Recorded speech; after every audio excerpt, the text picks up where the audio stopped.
this afternoon. All right, thanks a lot, Tim.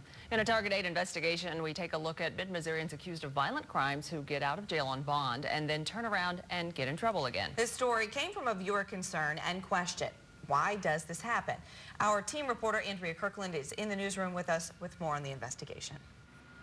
After we reported a story about a shooting on Randall Drive in Cole County that left a man in serious condition, we answered concerned viewer calls.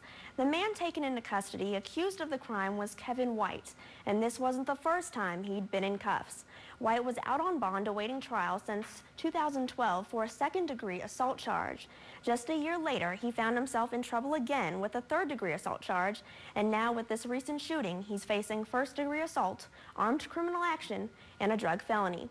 The public wants to know how detainees accused of violent crimes like White had the opportunity to be released. I spoke with professionals associated with the justice system to get a better understanding of just how many people bond out of jail, what the legal process is for making bail, and the stipulations that come with doing so. Tina Bozarth never knows when she'll get that next call. Lunch is all different times of the day, kind of fitted around, calls to go do this or that. Given the profession she fell into, that call usually comes from behind these walls. And it was kind of an accident. I was working on a rental property, and a fellow approached that was looking for a fugitive, and kind of got to talking to him and helped him find this guy he was looking for. Bozarth has been a bondswoman for more than 10 years and says she gets some satisfaction in helping her clients. And that's when I got a call from him around 4:20 saying that I needed to call his mom or his sister. Like this man arrested for driving with a suspended license. I didn't know what to do, and he told me his bond was $500 and $50 for a bondsman. And I said, well, what's a bondsman? But for clients that carry a more serious charge, Bozarth says she vets the detainee to see if they are even worth the risk.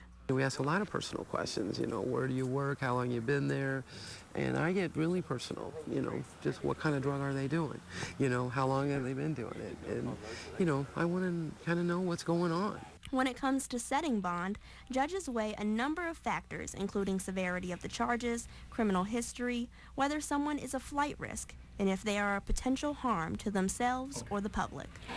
Attorney L.G. Copeland says it is his priority to act in the best interests of his clients. He said he does the best he can to ensure his clients can get out. Of course, as a defense counsel, I would argue to the court to reduce the bond or, in some cases, release my client on their own recognizance. Some officials say that there are several reasons why you wouldn't want a detainee to post bail. I spoke with Captain Hoskins of Corrections here at Boone County Jail, who said that bail is merely a security exchange for the release of a detainee that helps to assure that individual's presence at trial. What it does not do is guarantee that that individual will not commit a crime while out on bond.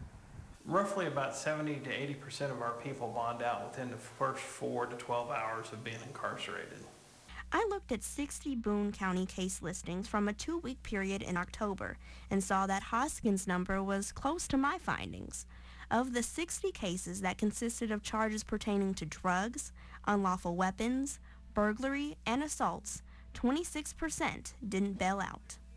Of the examined cases, only 16% were denied bail.